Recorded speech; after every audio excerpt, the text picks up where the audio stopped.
All right. And we are back with the GSMC Wrestling Laureate Podcast, brought to you by the GSMC Sports Network. I'm your host, Eric Rodriguez, here every Monday through Friday, 8 p.m. Pacific Time, 11 p.m. Eastern Time. We're going to talk about all the action inside and outside of the ring, backstage drama. We also talk about in terms of, wrestlers, injury status, maybe contract negotiations, possibilities for, returns, maybe some debuts from the independent circuit, from WWE to AEW to TNA Ring of Honor, New Japan Professional Wrestling, Stardom, MLW, some independent wrestling circuits that, make the news. We talk about it here on the GSMC Wrestling Laureate Podcast.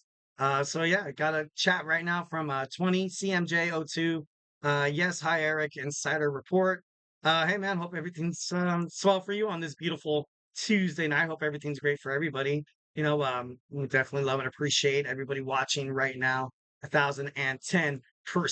And obviously, if you have any takes on professional wrestling, any opinions that's happening right now, don't be shy. Go ahead and hit it up in the chat. There are no wrong answers. Honestly, I absolutely love it when the fans interact. It makes the show a hell of a lot better. So yeah. So now we're gonna talk about before we get into my next segment, we're gonna go ahead and talk about the super chat box. Go ahead and hit up that super chat box, guys. That dollar sign right below the chat box.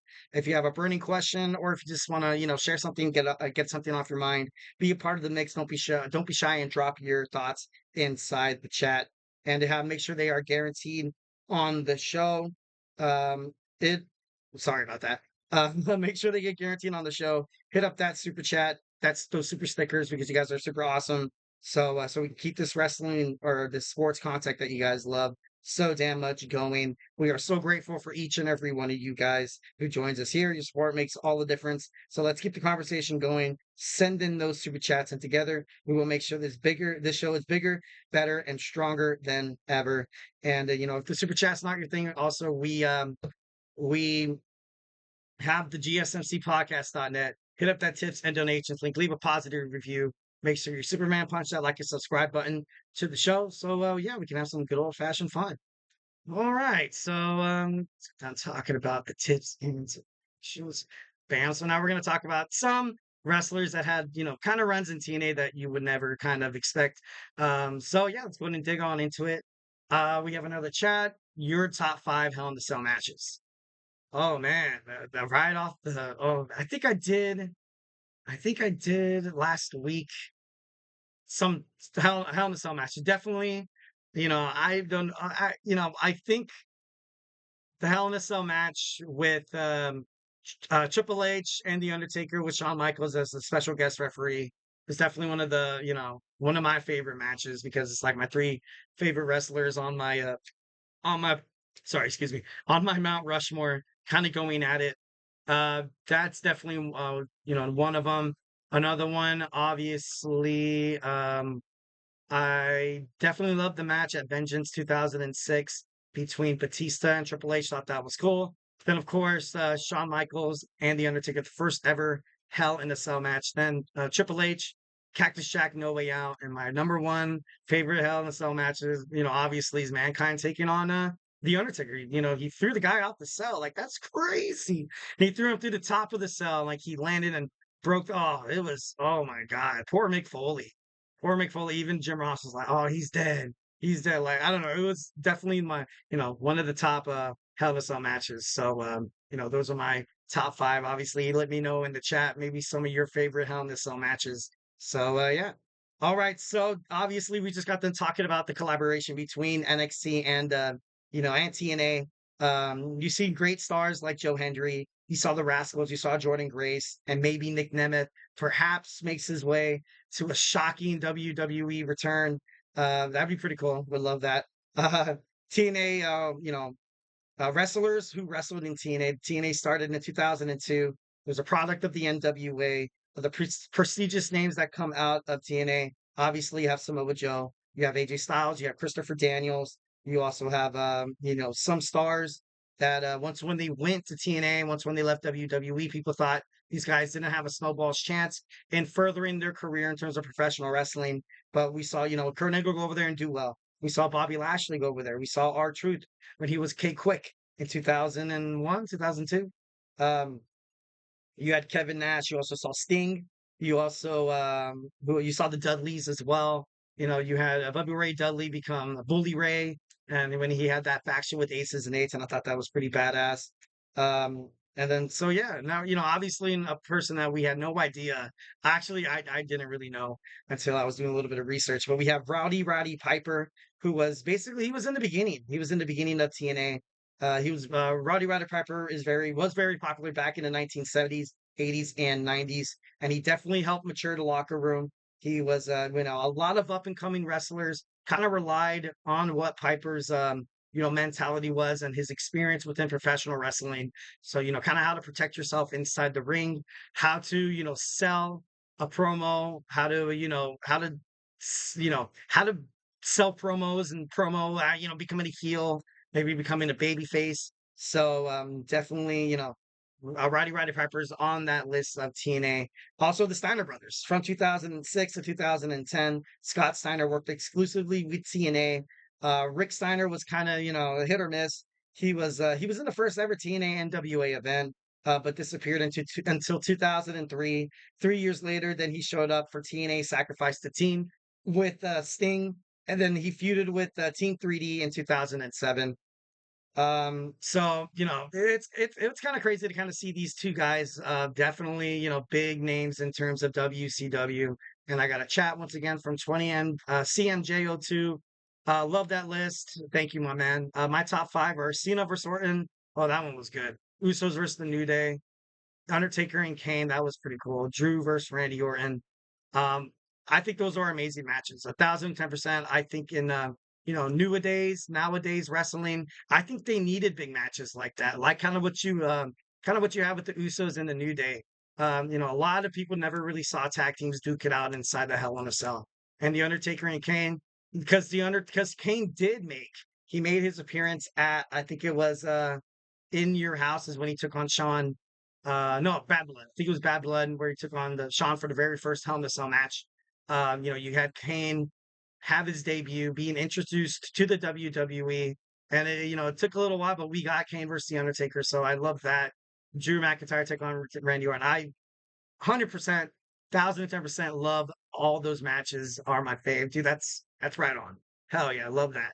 So yeah, like the Steiner brother. Now we're gonna talk about we just got done talking about the New Day. We had Xavier Woods. He was a solo act as Consequences Creed. He was a high flying, hard hitting X Division competitor, although he never won the belt, which is kind of sad. Kind of sucks.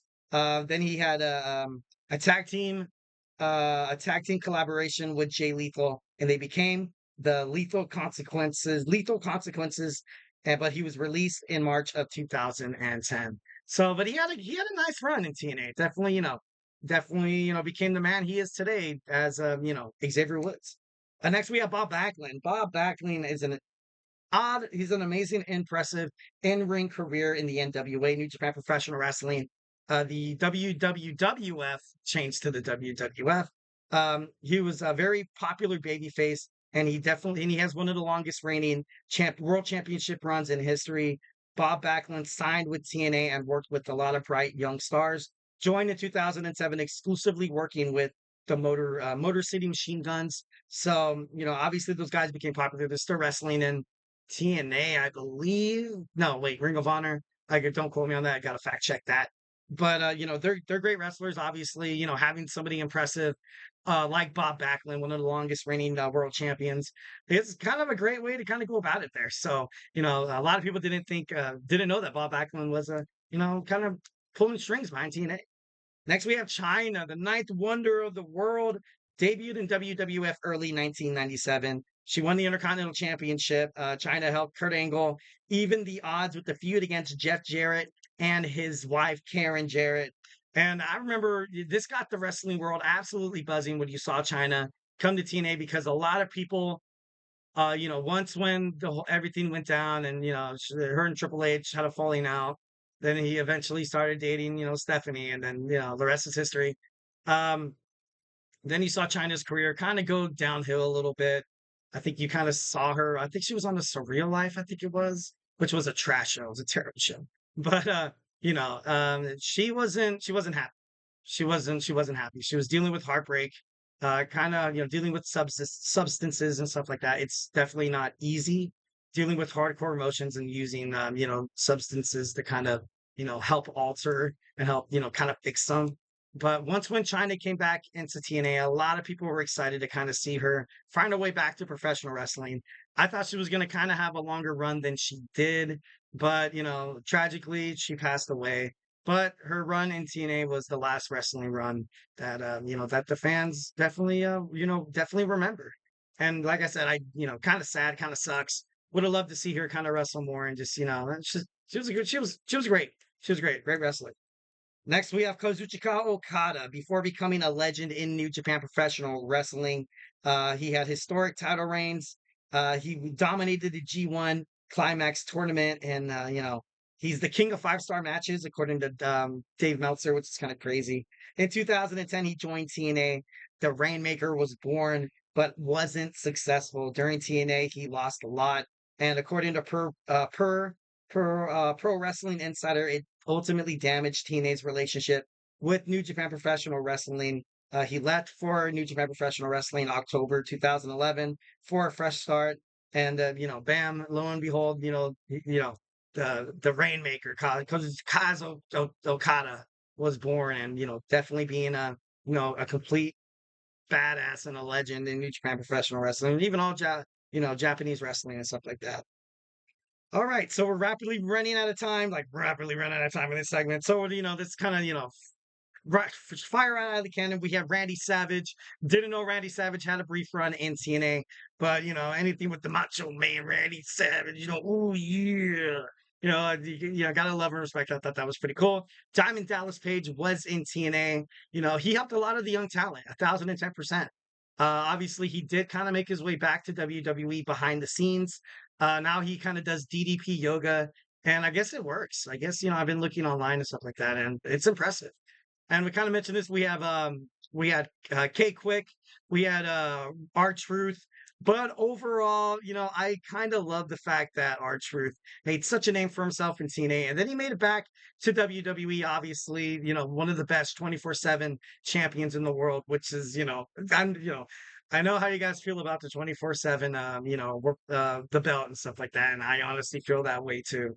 Next, we have the Young Bucks. The Young Bucks, they were known as Perfect Me or something like that, but they had their career started in TNA. They were absolute nobodies. Eventually, they would lead to go to the independent circuit and become one of the best known tag teams around the independent circuit in professional wrestling. Ring of Honor, had it all started in TNA. All started in TNA. These guys are from Rancho Cucamonga, which is in Southern California. So I thought that's pretty cool. CM Punk, obviously, CM Punk, very young, very young when he was fighting in TNA wrestling. Ultimately, kind of shaped, become, he was impressive. WWE had their eye on CM Punk even when he was in Ring of Honor. So. And then lastly, we have Drew McIntyre. Drew McIntyre was essentially promised to be the next guy, next Vince's guy in WWE. Kind of had a little bit of shortcomings, a couple of injuries to the point where he wasn't really up to perform to the standards that a lot of WWE creative hoped he was. Then he got released, went down to the independent circuit, had to recreate himself. He kind of went from nothing to something. Not that it was nothing working in the. I'm just talking in terms of kind of like on the biggest spectrum and stuff like that. So, Drew McIntyre absolutely killed it, made it back to WWE, where he's one of the biggest stars on the Monday Night Raw roster. So definitely love and respect TNA. Obviously, a lot of young talent kind of go there to kind of, kind of find themselves, kind of bounce back a little bit there. All right. So we got done talking about wrestlers who, made a run in TNA for a little bit. Now we're going to talk about my next segment. WWE is scouting Zila Fatu and becoming the next Bloodline member to make an appearance, maybe for Team Roman, maybe for Team Solo Sokoba, and randomly kind of thrown out. I kind of read an article about it. Maybe The Rock gathers up his kind of side of the story where you kind of have three people heading for that, tribal chief title. So we're going to talk about this when we come back. So hey, do not go anywhere.